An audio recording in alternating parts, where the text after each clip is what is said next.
SFI Punalur area സമ്മേളനം Punalur NSS ഓഡിറ്റോറിയത്തിൽ സജ്ജമാക്കിയ അനീഷ് രാജ് നഗറിൽ ചേർന്നു.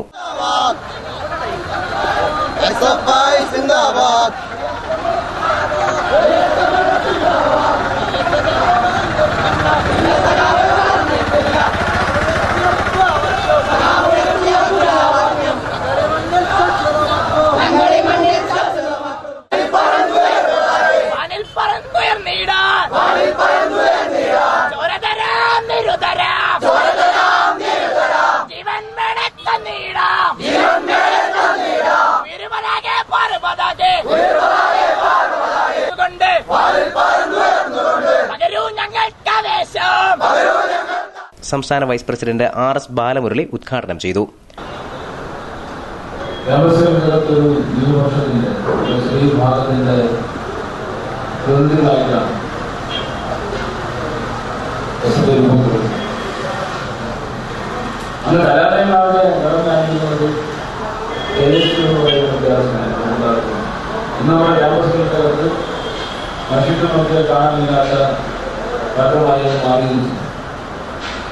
രൂപമുള്ള കാലഘട്ടത്തിൽ നമ്മുടെ പതാകകൾ കലാലയങ്ങളാകെ പതാകകളിൽ ഇറങ്ങി കലാലയങ്ങളാകെ അന്ധകാരത്തിൽ അടഞ്ഞിരിക്കുമ്പോഴാണ് ഒരു നേരിന്റെ നിരാപരിശം പോലെ SFIയുടെ വെളുത്ത പതാക കലാലയങ്ങൾക്കുള്ളിലേക്ക് ഒഴുകിയിരുന്നു. അങ്ങനെ SFI കലാലയങ്ങൾക്കകത്ത് കടന്നു വരുമ്പോൾ നേരിട്ട് വന്നിട്ടുള്ള അതിക്രമങ്ങളൊക്കെ മാന്യങ്ങളുള്ള ക്ലാസ്സുകളിലൊക്കെ പരമാവധി ക്യാമ്പയിനിലൂടെയൊക്കെ പറഞ്ഞിട്ടുള്ളത്.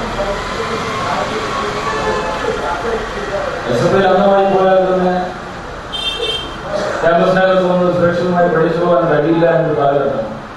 അതിലൂടെയാണ് SFI മുന്നേറി വന്നത്. Punalur area president Prem Singh P അധ്യക്ഷനായി. ഏരിയ ജോയിന്റ് സെക്രട്ടറി പ്രലോഭ് സ്വാഗതം പറഞ്ഞു. ഏരിയ സെക്രട്ടറി അരുൺ ദേവ് പ്രവർത്തന റിപ്പോർട്ടും ജില്ലാ പ്രസിഡന്റ് AR അസീം സംഘടനാ റിപ്പോർട്ടും അവതരിപ്പിച്ചു. CPM Punalur area secretary MA Rajagopal, DYFI area president Shine Deepu, SFI മുൻ ജില്ലാ വൈസ് പ്രസിഡന്റ് T അഫ്സൽ തുടങ്ങിയവർ സംസാരിച്ചു. വിദ്യാർത്ഥികൾക്ക് കൺസെഷൻ അനുവദിക്കാത്തതും അധിക ചാർജ് ഈടാക്കുന്നതുമായ സ്വകാര്യ ബസ്സുകൾക്കെതിരെ ശക്തമായ പ്രതിഷേധം രേഖപ്പെടുത്തുന്ന പ്രമേയം സമ്മേളനം മുന്നോട്ട് വച്ചു. പുതിയ ഏരിയ ഭാരവാഹികളെയും സമ്മേളനം തെരഞ്ഞെടുത്തു. അരുൺ ദേവ് പുതിയ സെക്രട്ടറിയും പ്രേം സിംഗ് പ്രസിഡന്റുമാണ്. News bureau, Punalur.